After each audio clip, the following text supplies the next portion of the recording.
Hey guys, before this episode begins, I just want to let you all know that I've partnered with DAT Bootcamp to offer a 10% discount code on all Bootcamp products.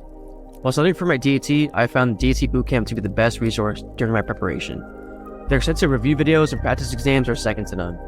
Use code DOD10 at checkout for a 10% discount, applicable to all programs Bootcamp has to offer. Again, that's DOD10 at checkout.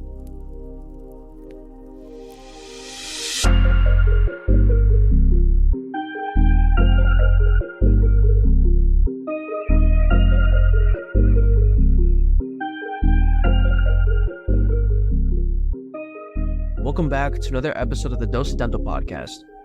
This podcast focuses on sharing the undergraduate and dental school experiences of dental students and dental professionals through valuable discussions. Through sharing the journeys and stories of current dental students and dental professionals, our goal is to help you find answers or guidance for your own pre-dental journeys. We have a very special episode today where we held a Nova Southeastern University College of Dental Medicine Q&A session in collaboration with students of dentistry. Joining us are 5 dental students: D2 Gulzar Palvani, D3's Johnny Russo, Salma Atasi, and Riley Barnett, as well as D4 Mary Wick.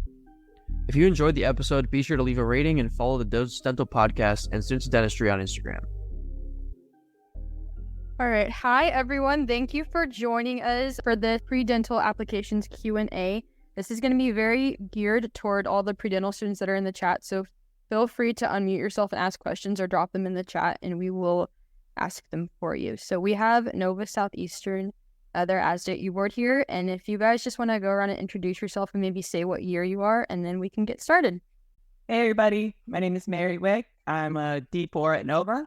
And I'm Johnny Russo. I'm a D3 at Nova, and I'm our ASDA president. I'm Salma. I'm a D3 at Nova, and I'm the vice president. Hi, I'm Gulzar. I'm a D2, and I'm the president-elect for ASDA. All right, awesome. So if anyone has any questions, like I said, feel free to drop them in the chat. And just to get us started, maybe if you guys want to talk about when you guys submitted your applications and just the timeline for the whole process.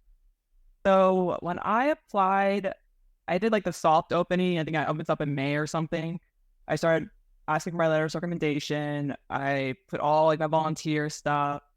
The key thing when you're applying is, I think you probably heard it a lot, is always apply early. That's very key. Wow, that sounded weird. Okay. But basically, yeah, apply early.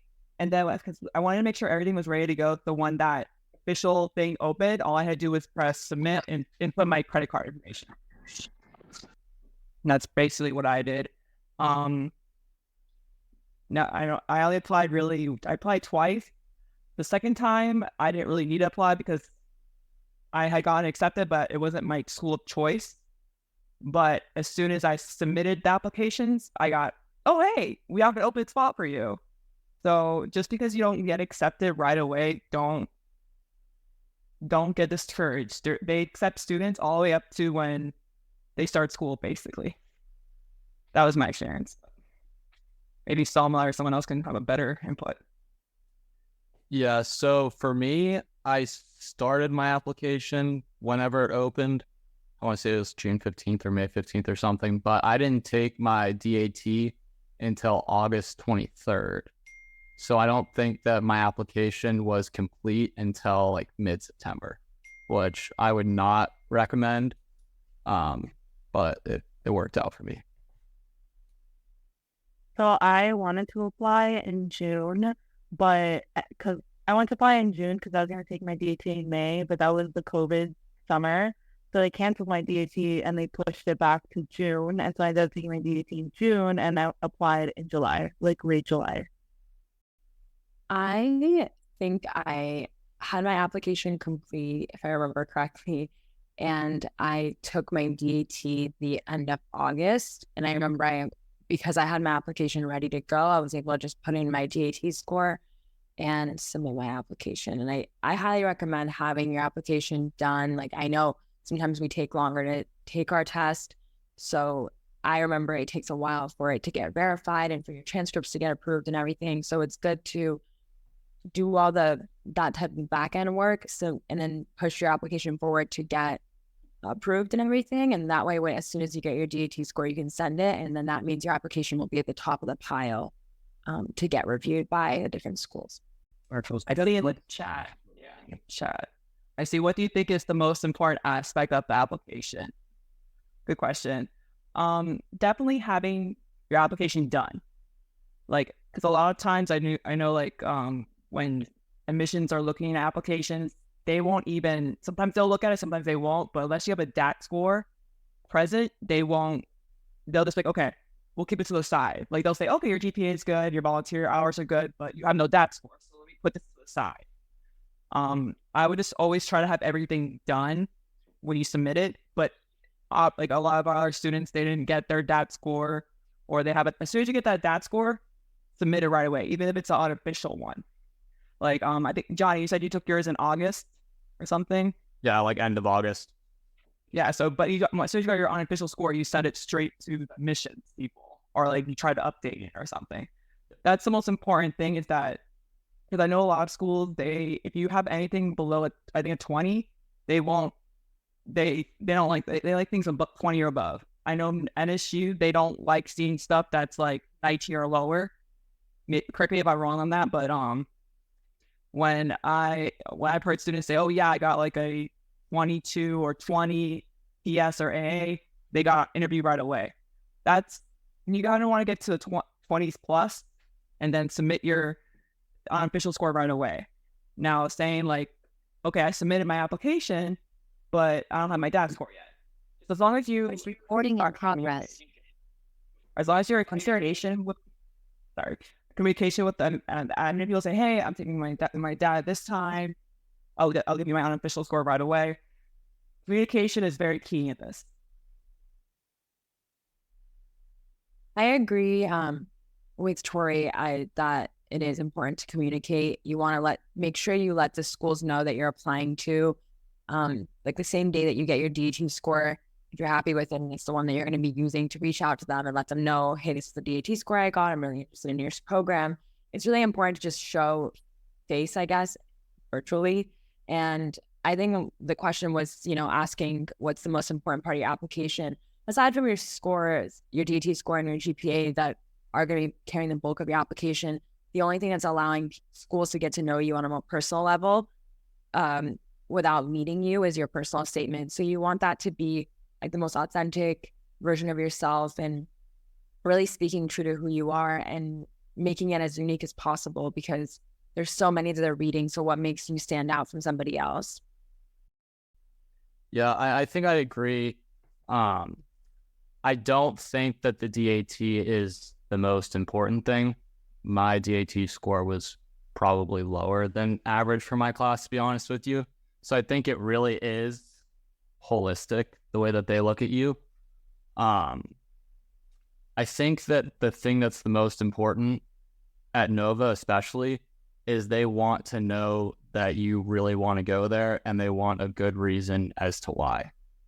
I think that at Nova, we really do have kind of a community, and admissions tries to focus on selecting people who they know are going to be happy there and are going to fit in. As far as your application in general for any school, I would say picking things that interest you. It doesn't really matter what it is. And, sticking with it for a significant amount of time or working your way up leadership-wise is more important than getting a single test score or being involved in like whatever it is, research or something specific. I don't think there's one answer. I think it's the kind of person that you are, to be honest with you. Yeah, and I'll kind of piggyback off of Johnny real quick about showing interest for Nova. See, I applied to Nova and I got waitlisted, and so I really wanted to go to Nova, so I was trying to do some research on how like I can up my chances on getting off the wait list to get into Nova. And a lot of people said to reach out to Dr. Galka, which is I believe the Dean of Admissions. So I just scheduled a meeting with her and just had a nice talk with her and just kind of like showed my interest in that way. And she just said, send in a letter of intent. And then I sent my letter of intent. I think it was like a week. I was hearing back from Dr. Galka saying I was taken off the wait list and was handed the spot. So yeah, just reach out to the school if you're in that position as I was, being put on the wait list here at Nova. Just reach out to them. They're really nice and wanting to meet you and getting to talk to you. So yeah, just reach out and show your interest. There's a couple questions in the chat. There's one question that I saw. Are you familiar with the Dental Sciences Masters? I actually talked to Calvin about this. I don't know if you guys know who Calvin is, but he kind of handles academic or the interview process and application process. From what I remember from our conversation, it's a 1-year program. If I'm not mistaken, it's the certificate program.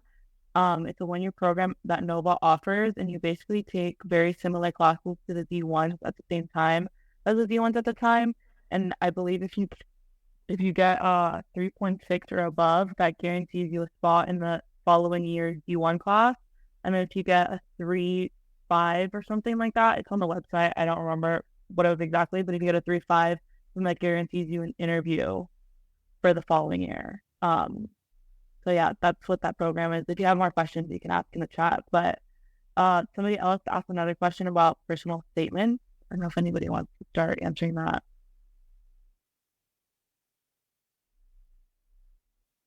I mean, I could speak on it a little bit more in terms of personal statement. I know, I believe the question was asking if we would talk about community service or shadowing experiences. I think obviously those are vital components of, making you a well-rounded applicant.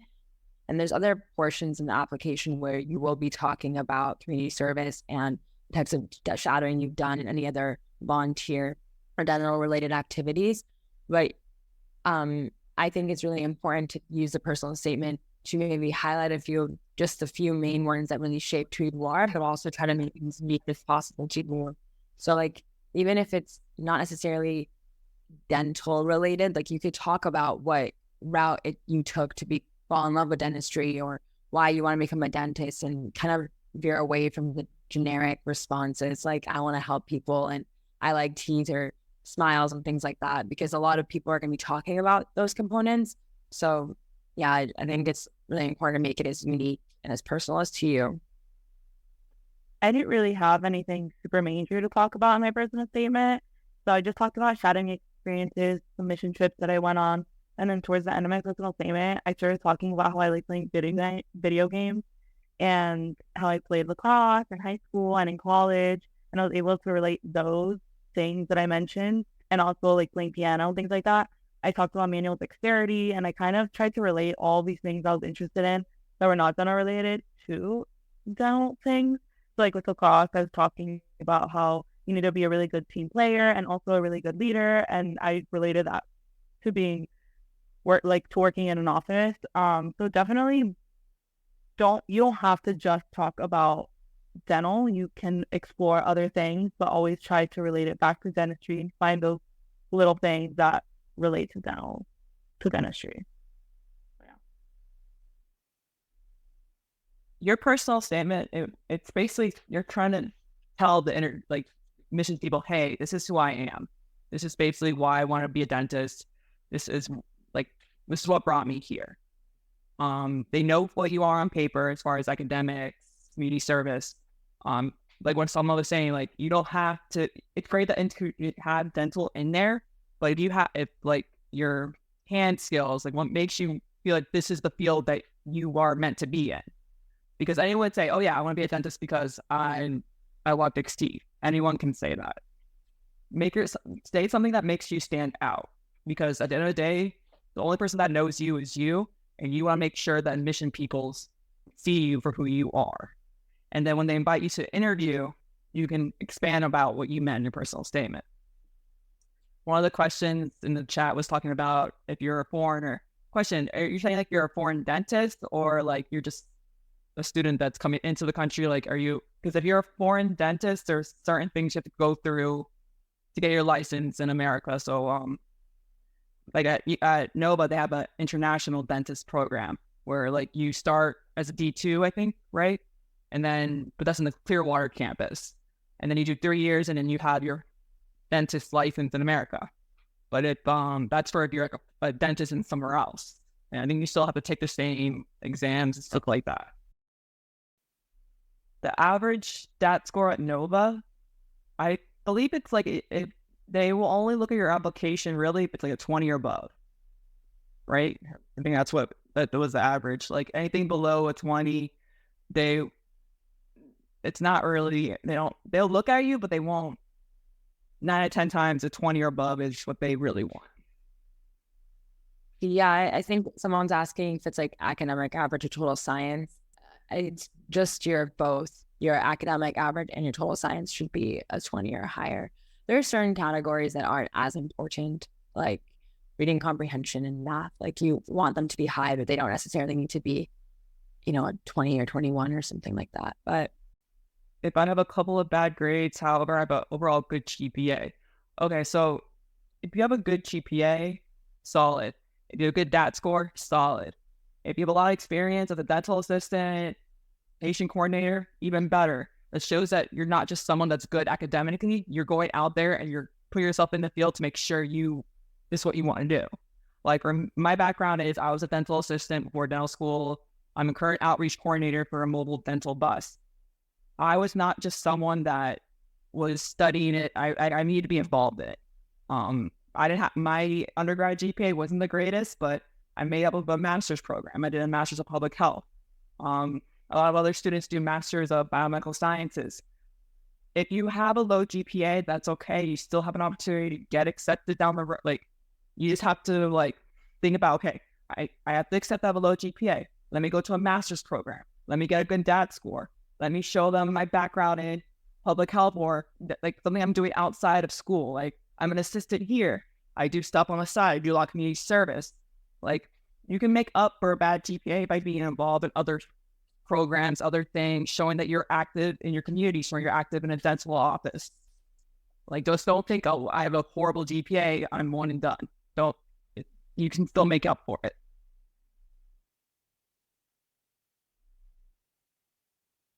I think in terms of the grades, I personally did a master's in biomedical science before applying dental school. So my take on your GPA and the grades that are being bad is it depends on what classes you're not doing well in. Like, it's okay if you have it's great if you have an overall good and strong GPA, but what courses you didn't necessarily perform as well in, I think they kind of take that into account. At least that was my take from applying to once and then not getting in and then applying again with my master's. I think someone just go ahead. No, yeah, sorry. There's a lot of questions in chat. I wanted to answer one of the easier ones. Does everyone live off campus? There's no on-campus grad housing at Nova, so everybody lives off campus for the most part. There's people that live in apartments right outside of Nova. There's people that live in Miami and they commute. Just depends on the person, but for the most part, everybody does live off campus. Yeah, personally, I live right across the street from the school, so I walk to school every day, which is awesome. What makes Nova unique? Okay, that's a very cool question. So I'll start off one thing. It's in sunny South Florida. We don't have snow. I was born and raised in Miami, Florida. I have never seen snow in my life. I hope never to God to see snow. So if you are born and raised in Miami or Florida and you're scared of snow, Nova's your place. What I like about Nova is you have your mental health relief in a sense. Like at the beach down the street, it's my hometown. So I always look at when I was applying, I was thinking about okay, do I really want to be far away from family? Do I want to be far away from an area that I grew up in? Do I want to go up to north and freeze my butt off? These are all things I had to think about when I was applying.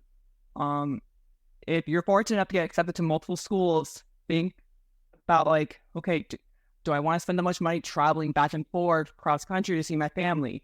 It's a commitment. You have to think about that stuff. So if you are born in Florida and you want to stay in Florida, if you want to practice in Florida, there's 3 great schools that you can apply to. What makes Nova unique also is that all the specialties are in-house.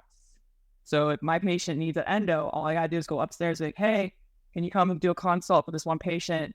And then if a patient needs a wisdom tooth extraction, impacted wisdom tooth, I go down the hall, there's oral surgery. It's nice having everything in-house. Another thing that makes Nova really unique is that they're always improving on their technology.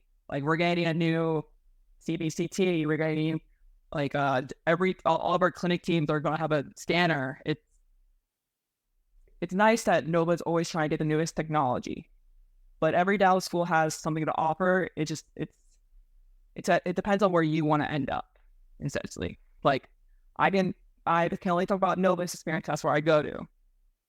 Everyone had a different experience at their dental school, so it depends on what you're looking for. And if you want to travel up north, if you want to stay up north, or if you want to come down to sunny South Florida, great. It just depends on what school fits your needs and your wants, basically. Yeah, I don't really know how other dental schools operate, but I believe like one unique thing about Nova is they do a pretty good job your first year of exposing you to dentistry, like, in sim lab. I believe it's like the end of sometime in your first semester, you're picking up a handpiece and starting to drill. They get you in the clinic, you're shadowing and getting exposed to the clinic pretty early on. You're doing cleanings on each other, hygiene and stuff like that. So I think they do a pretty good job at taking away, because you're going to be doing a lot of didactic courses your first year, but they still do a good job of fitting in the clinical side of dentistry your first year. So I think that's a pretty good, big deal for me for how unique Nova is. But like I said, I'm not sure how other dental schools work their first year. I think my favorite part about Nova, and something that drew me to wanting to go here, is the community. It's like everyone's like super personable. Everyone wants to help each other out. It's like one big family. I mean, there's always going to be a little competition, but nothing that is like deterring you from doing well in your classes. And I don't know, everyone's really supportive. And even the faculty is super approachable and super sweet. Yeah. So I was going to answer the question in the chat. How long is the school year? D1 year is August to May. So it's just the fall and spring semester. And then D2, D3 year, it's the full summer. So May and then to the next May. D3 year is May to the next May. And then D4 year is May until the next May. Does that make sense? Is what I said. For me, what makes Nova unique is also like what Golda said. It literally feels like a family, and I feel like that's so cliche and everybody says that on Nova. But as a D1, I felt super comfortable talking to D4s and asking D4s for help. And I feel like when you're going through a time of a ton of transition and a lot of stress and just like a really big lifestyle change, it's intimidating to talk to older people and ask for help. But I always felt super, super comfortable asking for help. And you're definitely going to need help because it's a huge transition. But that's one thing about Nova that I really loved. And also what Riley said, you start in the clinic your D1 year assisting and shadowing. And then D2 year, you're doing cleanings and oral exams, oral cancer screenings on patients. So I really like that you get really early clinical exposure at Nova. And also the weather's really nice. And I'm from Miami, so you're like 10 minutes away from Fort Lauderdale, 40 minutes away from Miami. Like, it's amazing. I think some people were asking about manual dexterity. So is there a way you can highlight that in your application, and what activities can you do to highlight that or to improve upon that before starting dental school? Okay. I think, Johnny, you're good at this. Okay. I'll answer this one because this was something big in my interview that Dr. Galka still talks about to the applicants who are coming through. I talked about shaping surfboards, which was kind of different than I think what she expected or what you would consider to be like an aspect of manual dexterity. But it's something that I love, and I still think about it all the time. Like, now that I've been through over 2 years of dental school, I would shape a way better surfboard. But I think if you're doing something that doesn't feel like it's something that's naturally interesting to you, it's probably not worth it. And you can turn your interests into something that can be considered practicing manual dexterity pretty easily. I agree with Johnny. I also, that summer before dental school, I honestly tried to do everything to practice my manual dexterity. I remember I bought on Amazon the little suture kit, and I tried learning how to do that through YouTube. I just tried a bunch of different things. I naturally always played lacrosse. I naturally played video games and played piano, but I personally think that nothing will compare to holding a drill and how that feels. So yeah, I don't know. I feel like the very specific way when you guys learn of holding a drill and drilling into a patient's mouth and using instruments for cleaning, nothing could really compares to that. So yeah, that's my opinion. I agree with Salma. I feel like nothing you can do to prepare for holding a drill for the first time. It's challenging, but I think something that I really value about Nova is that from the beginning, from literally the first day of D1 year, you're in the sim lab doing wax ups, and then from there working on teeth, and they can really get you in the sim lab early. You're getting a lot of hands-on skills. And I think one of the questions earlier was asking if we felt like we were prepared going into clinic. I personally can't speak on that yet, but our D3s and D4s can say if they feel prepared. But so far, I feel like we're getting a lot of experience. What was great entering, so I was the COVID year in 2020, my first year of dental school. So all our courses were online, but we did have our sim lab sessions in person. And instead of having them every day, we only had them like once or twice a week. So going to D2, we would have, like, it was a weird transition. But what a lot of us did was we had a motor at home where we could use our hand pieces at home. So if I had a break from studying, I would just practice at home. When we went out of COVID, I was always in sim lab. At the end of the day, no one can really prepare you well enough, and you have to prepare yourself. Once you get taught the basic skills, it's up to you to really put the time in, put the work in. When I started clinic, I felt really prepared just because in my head, I knew what I had to do. I put the time in sim lab. But then again, no one overnight is born a dentist. Like when you get your first patient in the chair, you're gonna be like, oh shit, sorry, don't make the curse. But you get what I'm saying? Like no one overnight is a dentist. Everyone's gonna make a mistake. It's what you learn from your mistakes that make you a better provider. I do think Nova prepares you well in a sense of your hand skills, your oral med knowledge. Basically, I felt very prepared going into clinic, and I still feel prepared as a D4. I do a lot of mission trips of Nova. We just got back from Puerto Rico, and I don't speak Spanish, and so we had a translator. Just based on what the translation was, I was able to I can see what's going on. Like Nova prepares you in that sense. Like, okay, I see what medications you're taking. I see what you're saying to what the communication barrier, but what the translator was saying to me. Okay, let's see what I can do for you. So I do feel like Nova does prepare you well in that sense. Yeah, I completely agree. From the perspective of somebody who started clinic, 3 or 4 weeks ago, I would say that hand skills and knowledge that we've learned in all of our classes, the didactic side of dentistry, I feel completely prepared. That's the least of my worries. It's more just learning how to deal with people, how to schedule patients, the way that the clinic operates. Those are the things that you have to worry about when you get into clinic, not the stuff that you were supposed to learn in the past 2 years. So I've felt incredibly prepared.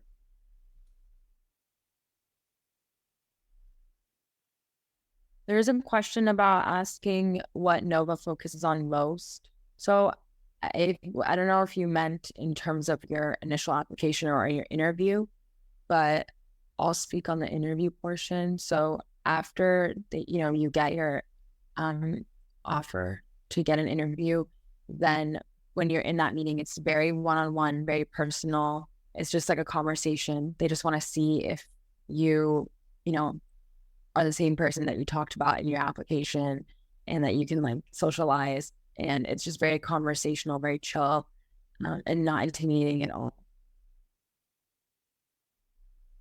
I'm not gonna lie, Nova's interview is the most chillest interview you'll ever experience. Like I went in there like totally like oblivious to what's going on. But the questions that I was asked in my interview were, because on my resume, I put them on graphic design artist and I lead outreaches, I organize mission trips. Lo and behold, as soon as our desk, well, guess who's doing all the merchandise designs, who's planning all the mission trips. So I did follow up on all those things I said in my interview, and they held me to it. So just say, like, whenever you say your interview, hold it true. Like, that's the best thing. Be who you are. Be true to yourself. Like, and you can never go wrong with that. And yeah, I mean, these two other questions we got here. I don't feel like, you know, I had song. No, you go ahead. All right, so I don't think in my interview, they didn't ask me anything like out of the ordinary, tricky, trying to catch me off guard. It was literally a conversation. We sat down and we just talked about my interests. And then she asked me a couple questions about my application. Like, I did some research in undergrad. She was just asking me some questions about that, but like nothing that's going to throw you off.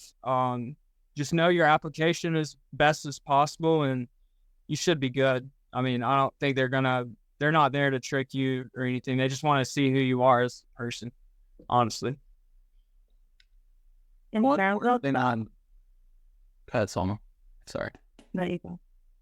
One more thing on the interview is if you go into it knowing what you want to talk about, I think that's really beneficial, especially at Nova. They more sit back and let you talk about whatever you want to talk about. So if you can fill up that time and give them a good idea of what kind of a person you are, then they're going to be less likely to start asking you questions that maybe are something that you're not as confident about or something that you don't want to answer. So it kind of goes along with what Riley said with knowing your application. Know your strengths, highlight those things, and then talk about yourself as a person, things that they can't read on the paper. One of the questions I was asked during the interview, and I totally blanked and I wish I didn't, was there's Dr. Galka. She asked me, do you have any questions for me? Looking back, if I could tell my pre-dental student self, this is the question I would ask during an interview. How is your patient pool for your students? Like, am I going to have to find my own patients? Am I going to always have a chair? Like, questions like that are very, like, I ask those questions because you never know with dental school, like, oh, do they give us the patients or do we have to actively look for the patients? Like, I see like all these questions like, oh, how did they ask you? But one of the things I wish I knew is, what can I ask them?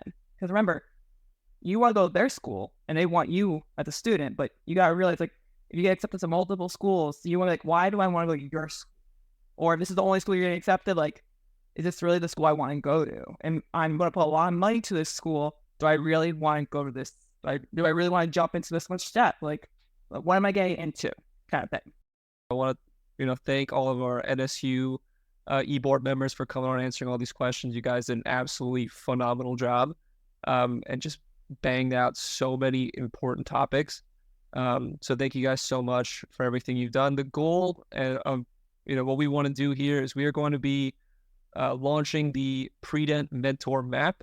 It's something coming out hopefully soon, which is going to be a free service for pre-dental students to ask questions, just like you guys did today, of willing dental mentors like our wonderful e-board here about school-specific questions.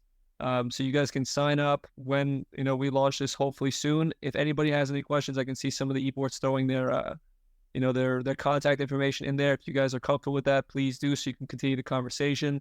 But thank you so much. Keep an eye on Students of Dentistry. We're going to be launching that map soon, so all these questions, not just about Nova, but all the schools, can be answered hopefully soon. So thank you guys so much for coming. We really appreciate it. Hopefully the next one can be longer than 40 minutes because this was really important stuff. Thanks for having us. Good luck, everyone.